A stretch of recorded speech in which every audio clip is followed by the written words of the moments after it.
한양 남산 아래 성 안으로 들어서는 어귀에 황서방이란 사람이 살고 있었습니다.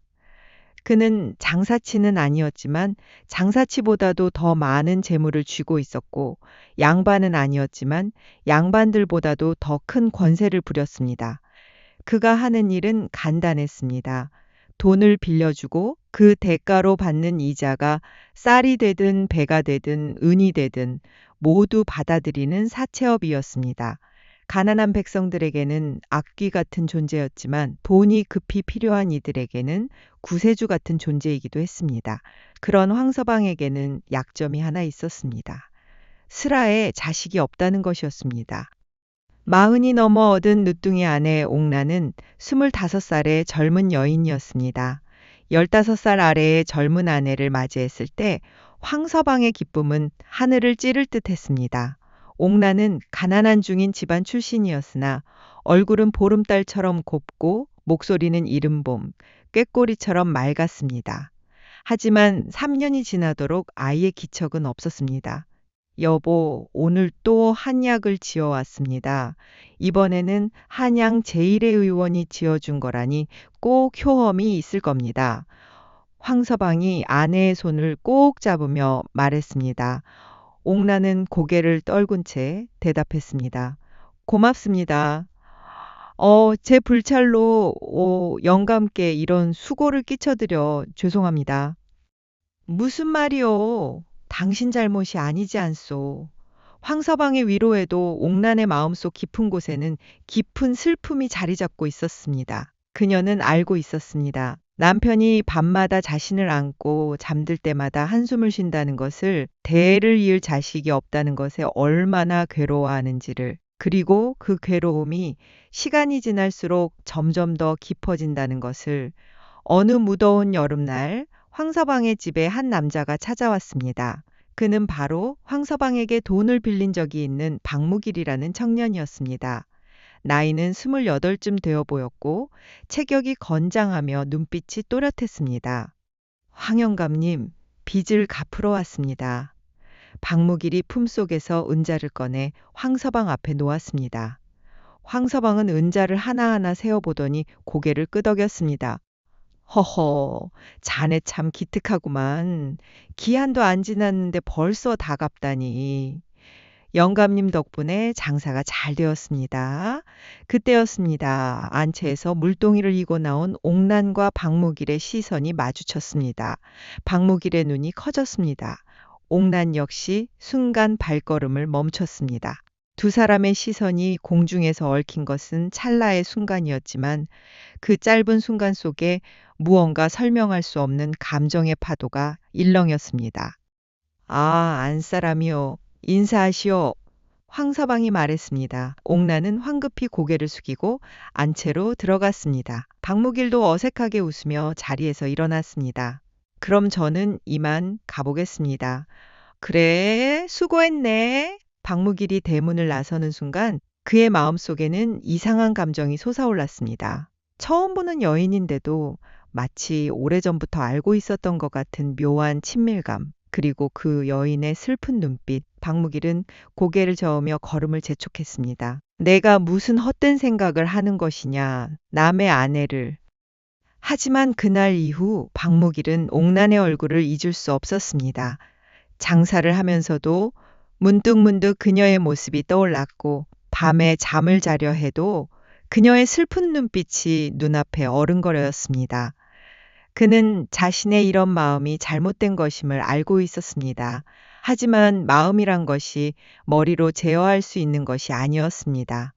한 달쯤 지났을 때 박무길은 다시 황서방의 집을 찾았습니다. 이번에는 빚을 갚으러 온 것이 아니라 새로 빚을 얻으러 온 것이었습니다. 영감님, 장사를 더 크게 벌이려고 하는데 돈이 필요합니다. 허허, 자네 지난번에 갚은 지 얼마나 됐다고 또 빌리러 왔나? 죄송합니다. 급하게 돈이 필요해서요. 황서방은 박무길의 진심이 어디에 있는지 알 리가 없었습니다. 그는 흔쾌히 돈을 빌려주었습니다. 박무길이 돈을 받아 나가려 할 때 마침 옥란이 우물가에서 빨래를 하고 있었습니다. 박무길은 넋을 잃고 그녀를 바라보았습니다. 옥란도 그의 시선을 느꼈는지 고개를 돌렸습니다. 두 사람의 눈이 다시 마주쳤습니다. 이번에는 더 오래, 더 깊게. 옥란은 황급히 고개를 돌렸지만 그녀의 가슴은 요동치고 있었습니다. 그녀도 알 수 없었습니다. 왜 저 남자의 눈빛에 자신의 마음이 이렇게 흔들리는지. 그날 밤 옥란은 잠을 이룰 수 없었습니다. 옆에서 코를 고는 남편을 바라보며 그녀는 죄책감에 몸서리쳤습니다. 나는 대체 무슨 생각을 하는 것이냐. 남편이 있는 몸으로. 하지만 박무길의 또렷한 눈빛은 그녀의 마음속에서 지워지지 않았습니다. 그 후로 박무길은 이런저런 핑계를 대며 자주 황서방의 집을 찾았습니다. 돈을 빌리러, 돈을 갚으러, 인사를 드리러. 황서방은 박무길이 성실한 청년이라고 생각했습니다. 하지만 박무길의 진짜 목적은 따로 있었습니다. 옥란을 보는 것, 단 한 번이라도 그녀와 눈을 마주치는 것, 그것만으로도 그는 만족했습니다. 옥란 역시 박무길이 올 때마다 가슴이 두근거렸습니다. 그녀는 자신의 이런 마음을 억누르려 애썼지만 쉽지 않았습니다. 어느 날 박무길이 또다시 황서방의 집을 찾았을 때 마침 황서방은 집에 없었습니다. 중요한 거래가 있어 한양 밖으로 나간 것이었습니다. 대문을 두드리자 옥란이 나왔습니다. 영감님은 안 계십니다. 아, 그러십니까?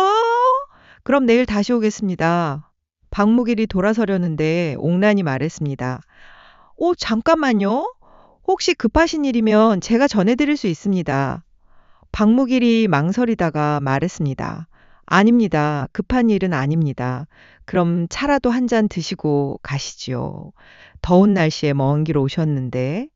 옥란의 말에 박무길의 가슴이 뛰었습니다. 그는 알고 있었습니다. 이 제안을 받아들이는 것이 얼마나 위험한 일인지. 하지만 그는 고개를 끄덕였습니다. 그럼 폐를 끼치겠습니다. 옥란이 차를 내왔습니다. 두 사람은 마루에 마주 앉았습니다. 한동안 침묵이 흘렀습니다. 박무길이 먼저 입을 열었습니다. 부인께서는 행복하십니까? 옥란이 놀란 표정으로 그를 바라보았습니다. 무슨 말씀이신지요? 그냥 문득 궁금했습니다. 부인의 눈빛이 늘 슬퍼 보여서요. 옥란의 눈시울이 붉어졌습니다. 저는 남부러울 것 없는 삶을 살고 있습니다. 하지만 행복하지는 않으신 것 같습니다. 옥란은 대답하지 못했습니다. 박무길의 말이 맞았기 때문입니다. 저도 행복하지 않습니다. 박무길이 조용히 말했습니다. 왜요? 부인을 볼 때마다 제 마음이 괴롭기 때문입니다. 옥란이 놀라 고개를 들었습니다. 저도 마찬가지입니다. 옥란의 목소리가 떨렸습니다. 당신을 볼 때마다 제 마음이 흔들립니다. 하지만 이것은 안 될 일입니다. 저는 남의 아내입니다. 알고 있습니다. 하지만 제 마음을 어찌할 수가 없습니다. 두 사람의 손이 조금씩 가까워졌습니다. 그리고 마침내 서로의 손이 닿는 순간. 무슨 일이요? 황서방의 목소리가 대문 밖에서 들렸습니다. 두 사람은 화들짝 놀라 손을 놓았습니다. 옥란이 급히 일어나 대문을 열었습니다. 영감, 벌써 돌아오셨습니까? 거래가 일찍 끝났소. 그런데 박무길이 웬일이요? 아, 예.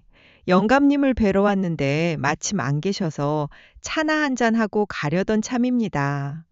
황서방은 의심하는 기색 없이 말했습니다. 그래요? 들어오시오. 박무길은 그날 겨우 위기를 모면했습니다. 하지만 그날 이후 두 사람의 마음은 더욱 깊어졌습니다.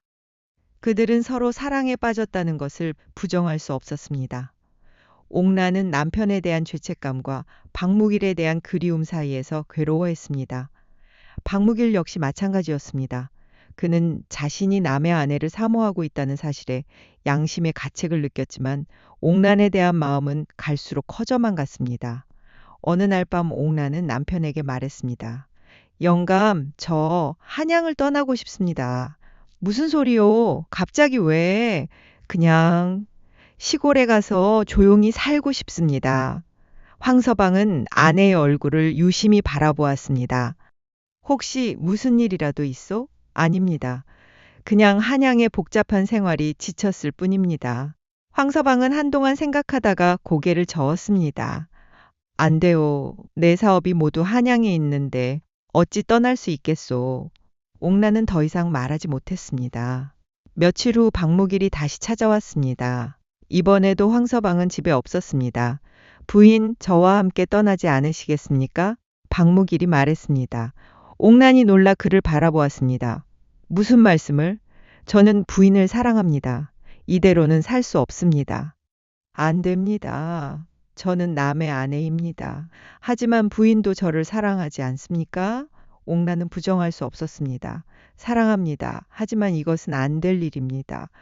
그럼 어쩌란 말입니까? 이대로 평생 괴로워하며 살란 말입니까?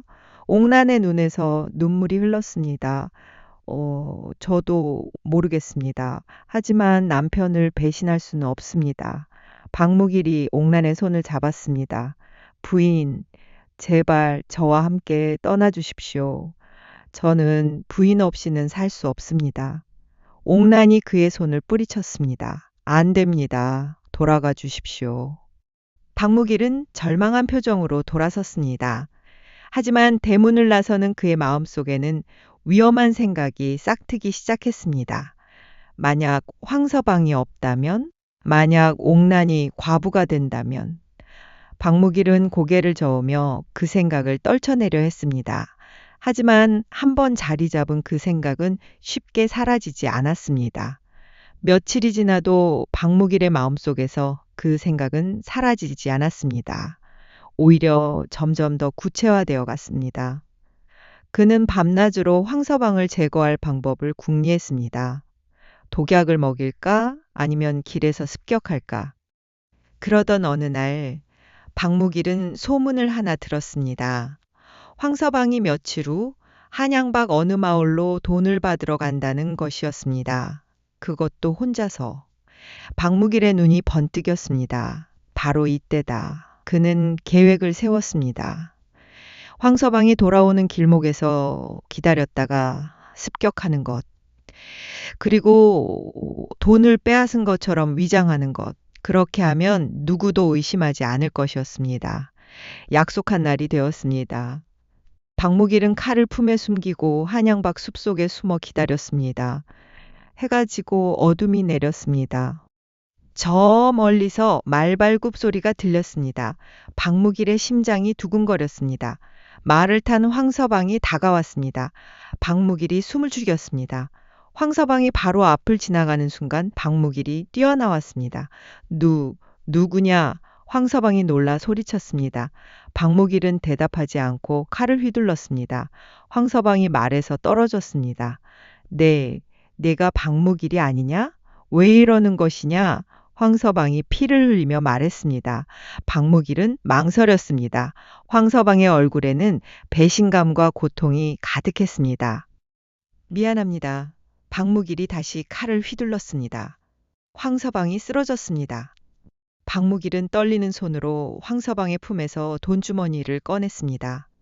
그리고는 숲속으로 도망쳤습니다. 다음 날 황서방의 시체가 발견되었습니다. 한양 전체가 발칵 뒤집혔습니다. 포도청에서 수사가 시작되었습니다. 옥란은 남편의 죽음에 통곡했습니다. 하지만 그녀의 마음 한구석에는 알 수 없는 감정이 자리 잡고 있었습니다. 며칠 후 박무길이 옥란을 찾아왔습니다. 부인. 옥란이 놀라 그를 바라보았습니다. 왜 오셨습니까? 부인, 이제 우리 함께 떠날 수 있습니다. 옥란의 얼굴이 창백해졌습니다. 무슨 말씀이신지요? 황서방이 죽었지 않습니까? 이제 부인은 자유의 몸입니다. 옥란이 뒷걸음질 쳤습니다. 설마 당신이? 박무길이 옥란에게 다가갔습니다. 저는 부인을 사랑합니다. 부인과 함께하기 위해서라면 무엇이든 할 수 있습니다. 옥란의 몸이 떨렸습니다. 당신이 남편을 죽였단 말입니까? 저는 부인을 위해 한 일입니다. 옥란이 소리쳤습니다. 미친놈! 누가 그런 것을 부탁했습니까? 하지만 부인도 저를 사랑한다고 하지 않았습니까? 사랑과 살인은 다릅니다. 어찌 남편을 죽일 생각을 했단 말입니까? 옥란의 비명에 박무길의 얼굴이 굳어졌습니다. 부인, 저는 부인을 위해 나가세요. 당장 나가세요. 옥란이 박무길을 밀쳤습니다. 박무길은 믿을 수 없다는 표정으로 옥란을 바라보았습니다. 부인, 저를 사랑한다고 하지 않았습니까? 사랑했습니다. 하지만 살인자를 사랑할 수는 없습니다. 당장 나가세요. 박무길이 절망한 표정으로 돌아섰습니다. 하지만 대문을 나서면서 그는 중얼거렸습니다. 부인도 공범입니다. 부인이 저를 사랑하지 않았다면 이런 일은 없었을 것입니다. 며칠 후 포도청의 수사관들이 옥란의 집을 찾아왔습니다. 부인, 몇 가지 여쭙고 싶은 것이 있습니다. 무엇입니까? 혹시 박무길이란 자를 아십니까? 옥란의 얼굴이 창백해졌습니다. 알고 있습니다. 남편에게 돈을 빌린 적이 있는 사람입니다. 그자가 자수했습니다. 예? 황서방을 죽인 것이 자기라고 자수했습니다. 옥란의 다리에 힘이 풀렸습니다. 하지만 이상한 점이 있습니다. 그자가 왜 황서방을 죽였는지 이유를 대지 않습니다. 혹시 부인께서 아시는 것이 있습니까? 옥란은 떨리는 목소리로 말했습니다. 저는 모릅니다. 수사관이 옥란을 유심히 바라보았습니다. 정말 모르십니까? 예, 정말 모릅니다. 수사관들이 돌아간 후 옥란은 주저앉았습니다. 그녀는 알고 있었습니다. 박무길이 왜 자수했는지. 그것은 옥란에 대한 마지막 사랑의 표현이었습니다. 자신이 모든 죄를 뒤집어 쓰고 옥란을 보호하려는 것. 하지만 옥란은 그것을 받아들일 수 없었습니다. 며칠 후 옥란은 포도청을 찾아갔습니다. 제가 할 말이 있습니다. 무슨 말씀입니까? 박무길이 왜 남편을 죽였는지 알고 있습니다. 수사관의 눈이 번뜩였습니다. 말씀하십시오. 저 때문입니다. 박무길이 저를 사랑했고 저도 그를 사랑했습니다. 옥란의 고백에 수사관들이 술렁거렸습니다. 하지만 저는 살인을 부탁한 적이 없습니다. 오히려 함께 떠나자는 그의 제안을 거절했습니다. 증거가 있습니까? 제 말밖에는 없습니다. 하지만 박무길을 신문하면 알 수 있을 것입니다. 박무길이 다시 신문을 받았습니다. 옥란이 모든 것을 자백했다. 자네가 그녀를 사랑해서 황서방을 죽였다고. 박무길의 얼굴이 일그러졌습니다. 부인은 관련이 없습니다. 하지만 부인이 자네를 사랑했다고 했다. 그것은 사실입니다. 하지만 부인은 제게 함께 떠나자고 하지 않았습니다. 모든 것은 제 욕심이었습니다. 그럼 왜 죽였나? 사랑하는 사람과 함께하고 싶었습니다. 하지만 그녀에게는 남편이 있었습니다. 그래서 그 남편을 없애려 했습니다. 박무길의 자백은 명확했습니다. 그는 욕정에 눈이 멀어 살인을 저질렀습니다. 조선의 법은 엄격했습니다. 살인자는 사형에 처해졌습니다. 하지만 옥란의 경우는 달랐습니다. 간통의 의심은 있었지만 명확한 증거가 없었습니다. 더구나 박무길이 옥란의 무죄를 주장했습니다. 하지만 조정의 논의는 달랐습니다. 옥란이 비록 직접 살인을 저지르지는 않았으나 남자를 유혹하여 그로 하여금 남편을 죽이게 만들었으니 이 또한 큰 죄입니다. 어느 대신이 말했습니다. 하지만 명확한 증거가 없지 않습니까? 다른 대신이 반박했습니다. 박무길의 자백이 증거입니다. 그가 옥란을 사랑했고 옥란도 그를 사랑했다는 것.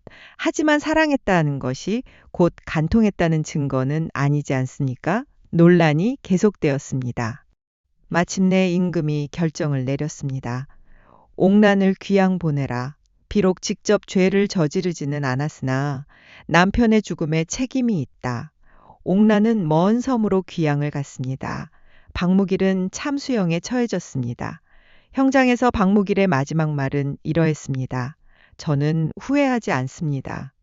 사랑하는 사람을 위해서라면 무엇이든 할 수 있다고 생각했습니다. 하지만 제가 틀렸습니다.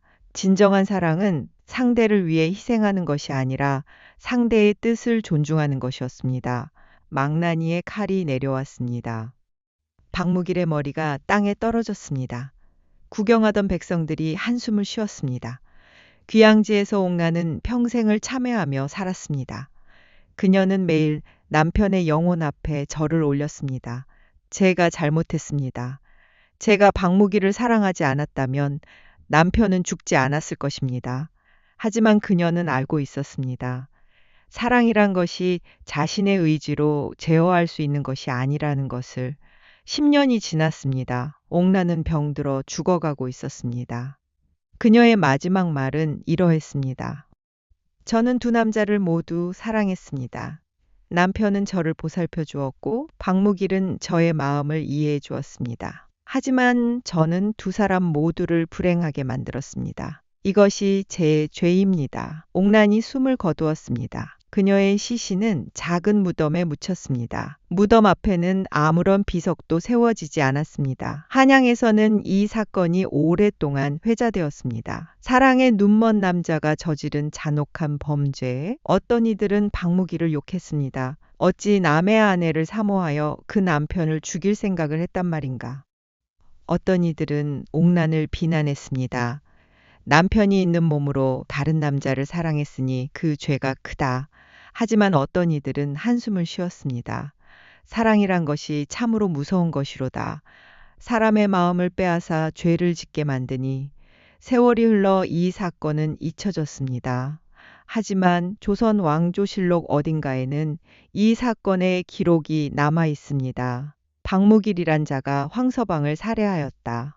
그 이유를 물으니 황서방의 아내 옥란을 사랑하였기 때문이라 하였다. 옥란 역시 박무길을 사랑하였으나 간통의 증거는 없었다. 박무길은 참수되었고 옥란은 귀양을 갔다. 짧은 기록이지만 그 안에는 세 사람의 비극이 담겨 있습니다. 사랑과 욕망, 죄책감과 후회. 이것이 조선시대를 살았던 한 남자와 한 여인의 이야기입니다. 세상 사람들은 이렇게 말했습니다. 사랑이란 이름으로 저지른 죄는 용서받을 수 없다. 하지만 정말 그럴까요? 옥란은 정말로 죄인이었을까요? 그녀는 자신의 마음을 제어할 수 없었을 뿐입니다. 박무길 역시 사랑하는 사람과 함께하고 싶었을 뿐입니다. 하지만 그들의 사랑은 법을 어겼고 한 사람의 목숨을 앗아갔습니다. 이것이 사랑의 이름으로 저질러진 범죄의 대가였습니다. 어쩌면 우리는 이 이야기에서 교훈을 얻어야 할지도 모릅니다. 사랑은 아름답지만 그것이 다른 이를 해치는 순간 더 이상 사랑이 아니라는 것을, 욕망은 강력하지만 그것을 제어하지 못하면 파멸로 이어진다는 것을. 황서방, 옥란, 박무길. 세 사람의 운명은 하나의 비극으로 얽혔고 그 끝은 참혹했습니다. 하지만 그들의 이야기는 오늘날까지 우리에게 묻습니다. 사랑과 범죄의 경계는 어디인가? 욕망과 도덕의 갈림길에서 우리는 어떤 선택을 해야 하는가? 여러분은 이 이야기를 듣고 어떤 생각이 드십니까? 옥란을 이해하십니까? 아니면 비난하십니까? 박무길을 동정하십니까? 아니면 증오하십니까? 정답은 없습니다. 다만 우리는 이 이야기를 통해 인간의 마음이 얼마나 복잡하고 위험한지 깨달을 수 있을 뿐입니다. 이것이 조선시대에 실제로 있었던 한살인 사건의 이야기입니다. 사랑의 눈먼 남자가 저지른 잔혹한 범죄, 그리고 그 뒤에 남겨진 끝없는 후회와 슬픔. 다음에도 더 흥미로운 역사 이야기로 찾아뵙겠습니다. 구독과 좋아요 부탁드립니다.